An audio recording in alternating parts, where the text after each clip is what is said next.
Ya, saudara, kami lanjutkan berkaitan dengan awas varian Delta yang menjadi salah satu varian yang paling diwaspadai saat ini termasuk di Indonesia dalam penyebaran COVID-19 dan upaya-upaya pencegahan menekan laju penyebaran COVID-19 dalam beberapa waktu terakhir di Indonesia. Masih ada Pak Alexander Ginting, Ketua Bidang Penanganan Kesehatan Satgas COVID-19, Profesor Dr. Chandra Yoga, mantan Direktur WHO Asia Tenggara, dan juga Mas Tri Yunis Miko Wahyono, epidemiolog dari Universitas Indonesia.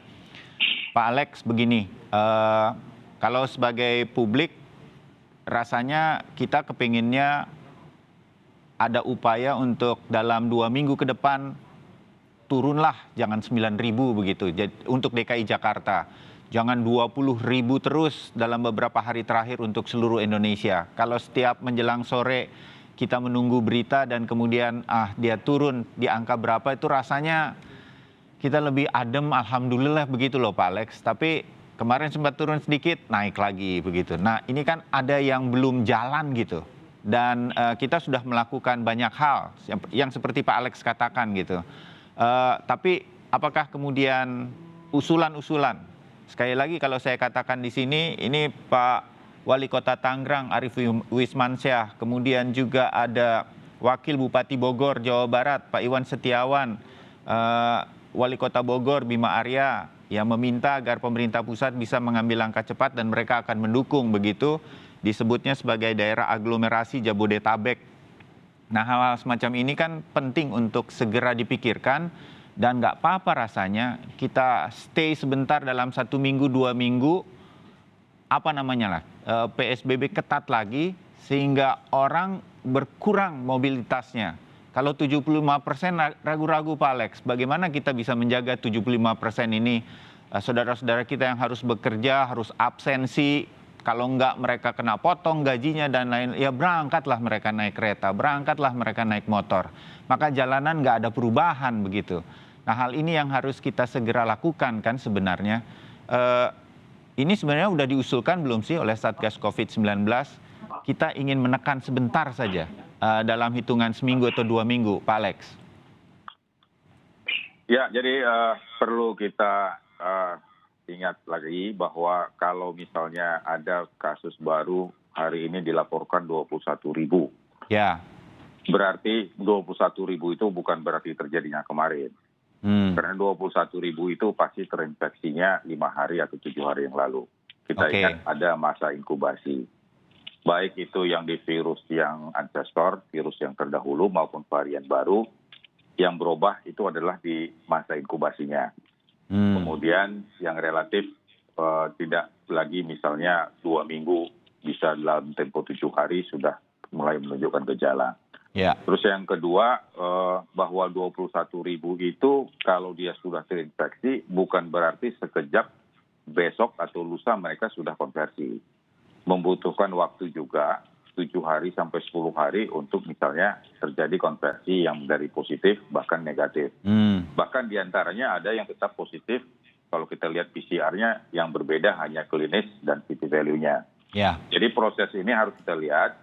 Di dalam terjadinya infeksi ada masa inkubasi, walaupun relatif waktu inkubasinya berbeda-beda. Yeah. Kemudian kalau dia sudah sakit, membutuhkan waktu lagi untuk recovery. Jadi tidak semerta-merta begitu ditemukan, diobatin langsung recovery. Jadi ini ada proses yang panjang. Jadi kalau kita bikin misalnya dalam proses infeksi masa inkubasi misalnya antara 7 sampai 10 hari, maka kalau dia recovery bisa sampai 2 minggu. Jadi selagi dia belum recovery, dia masih tetap dalam kasus yang masih diobatin. Oleh karena itu makanya sebenarnya apapun variannya sebenarnya adalah kepatuhan protokol kesehatan. Kedua, pemerintah melalui PPKM skala mikro harus mengintensifkan penegakan disiplin. Kemudian mobilitas penduduk harus tegas, nggak boleh tawar-menawar. Kalau dia di daerah oranye ataupun di daerah merah, di mana sudah dinyatakan mikro lockdown, kendati pun dia harus ke kantor, dia tidak boleh ke kantor lagi. Jadi yang merah itu tidak boleh keluar. Kendati pun dia dikatakan ada 20% work from office, kalau dia di daerah zonasi merah, maka dia tidak boleh bergerak. Ya. Yang bergerak itu adalah daerah zonasi hijau. Nah, kemudian yang lagi adalah dalam penanganan. Dalam penanganan itu ada screening yang harus dilaksanakan oleh tim pelacakan kontak. Mana pasien yang terkonfirmasi, mana yang bergejala, mana yang kontak erat. Kalau mereka sudah kontak erat, kita harus lakukan karantina. Kalau dia bergejala, dia terkonfirmasi, kita harus lakukan isolasi. Dan di sini juga harus dilihat lagi yang isolasi. Mana yang ringan, kalau dia ringan tanpa gejala, bisa isolasi mandiri. Kalau rumahnya tidak memadai, dia bisa disiapkan ke dalam shelter yang sudah disiapkan pemerintah. Tapi kalau dia sedang sampai berat ataupun kritikal, dengan komorbid yang tidak terkontrol, ini tentu harus ke rumah sakit. Jadi oleh karena itu memang di dalam posko desa ataupun posko kelurahan, ini sistem pencegahan, pembinaan, penanganan, dan seluruh komponen pendukung harus terintegrasi. Dan puskesmas harus bisa memayungi, mendampingi semua proses yang terjadi ini. Karena memang ini tidak terlepas dalam soal kesehatan, baik di dalam deteknya, preventnya, maupun responsnya. Sehingga puskesmas harus berpikir how to detect, prevent, dan respons bersama-sama dengan PPKM skala mikro. Dan kemudian Babinsa, Babin Kaptimas, melakukan pendampingan, melakukan penegakan disiplin, kalau boleh juga dengan penegakan hukum. Jadi ini yang harus kita kerjakan. Sehingga di sektor hilir itu bisa lebih terkendali. Oke, Mas Miko, ini bisa yang disampaikan Pak Alex kan nih idealnya begitu. Tapi kita bagaimana di lapangannya? Anda beberapa kali juga ke beberapa daerah, bahkan sekarang ada di Palembang, Sumatera Selatan. Mas Miko. Ya, jadi pertama saya apresiasi pemerintah telah melakukan percepatan imunisasi atau vaksinasi. Saya terima kasih kepada Presiden Republik Indonesia, Pak Jokowi. Jadi terima kasih sekali telah melakukan sesuatu. Karena ini salah satu langkah yang akan ikut akan melandaikan nantinya ya. Iya, betul. Jadi paling tidak efeknya masih kita tunggu. Jadi suntikan pertama, dosis pertama baru efeknya baru akan ada pada suntikan kedua. Itu dari suntikan pertama 1 bulan ke suntikan 2. Jadi dari suntikan kedua baru akan nunggu lagi antibodinya akan naik. Itu efek dari vaksinasi. Yang kedua adalah upaya penanggulangan COVID itu harus cepat dan tepat sekarang ini. Jadi tidak bisa menunggu keputusan yang ditunggu-tunggu begitu. Harusnya PSBB adalah keniscayaan yang harus dilakukan sekarang ini. Jadi menurut saya sekarang ini lakukanlah PSBB, apapun pembatasan sosial yang diperketat, apakah itu masuk kerja diliburkan 2 minggu atau sebulan begitu. Kemudian toko-toko ditutup 2 minggu atau sebulan. Itu adalah satu cara, nggak bisa lain. Jadi menurut saya nggak bisa lain. Karena kalau tadi Pak Alexander Ginting itu diharapkan penduduk kita 50% gitu buruh harian. Ojek online itu berapa banyak yang ojek online.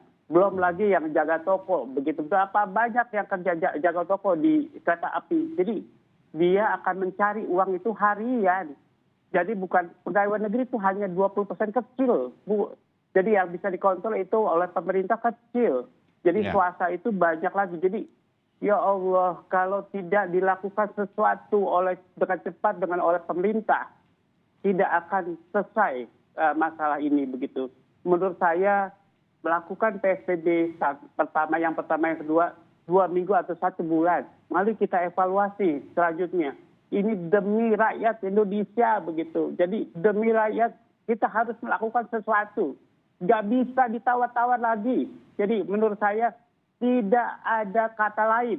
Jadi menurut saya harus itu dilakukan. Kalau tidak mau ada korban lagi. Saya nggak mau melihat tetangga saya meninggal. Saya tidak mau melihat tetangga saya tertular dalam 3 hari 6 orang begitu. Jadi reproductive number-nya sudah berapa kali lipat dari yang aslinya begitu. Jadi aduh, saya itu sebagai epidemiologis, semua epidemiologis, baik itu Pak Pandu, Pak Diki, semua mengharapkan pembatasan sosial yang ketat sekarang. Jadi menurut saya harusnya cepat dan tepat. Keputusan pemerintah jangan ditunda-tunda lagi, jangan dibiarkan ini begitu. Jadi menurut saya tidak ada kata lain kecuali pembatasan sosial yang tepat, begitu, yang tepat. Ya, jadi jangan dibiarkan rakyat Indonesia mati sia-sia karena COVID begitu. Ya, Prof. Chandra Yoga, Anda ingin menambahkan apa yang kemudian bisa menjadi pemikiran dan kemudian bisa dilakukan oleh pemerintah pusat dalam hal ini? Kalau daerah, suara-suaranya saya sudah bacakan di halaman 12 Harian Kompas hari ini. Ada suara untuk menuju ke pembatasan, misalnya PSBB yang agak lebih ketat untuk menekan penyebaran. Prof. Chandra Yoga, mungkin dari pengalaman di India, pengalaman di Inggris ketika mereka mengalami juga varian Delta yang begitu cepat menyebar ini. Ya, nomor satu sekali lagi, saya ingin kita balance ya. Artinya kalau kita minta masyarakat melakukan sesuatu, maka penentu kebijakan juga harus melakukan sesuatu yang sama kerasnya begitu. Ya, di satu sisi masyarakat harus sadar, tahan mobilitas. Nah, ini yang juga harus dilakukan, tetapi pemerintah juga harus melakukan sesuatu.